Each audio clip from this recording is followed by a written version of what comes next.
participation from almost 28 countries, which is a good sign for Goa and the chess players of Goa. We were fortunate to have our Grandmaster Anurag Mhamal, who has now achieved 2,497 points as of today, and he has confirmed his participation.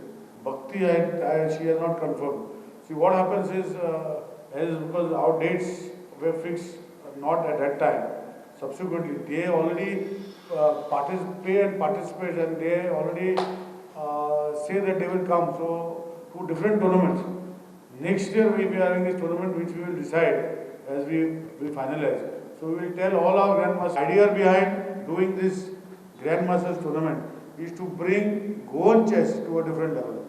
We want Goan players to come to a different level.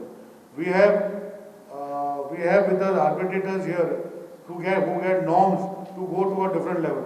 We have a lot of things for chess in Goa. The idea behind this is to see that chess goes to a different level. First time 6 Super Grandmasters are playing in any event in India. Super Grandmasters are those who are having rating above 2600.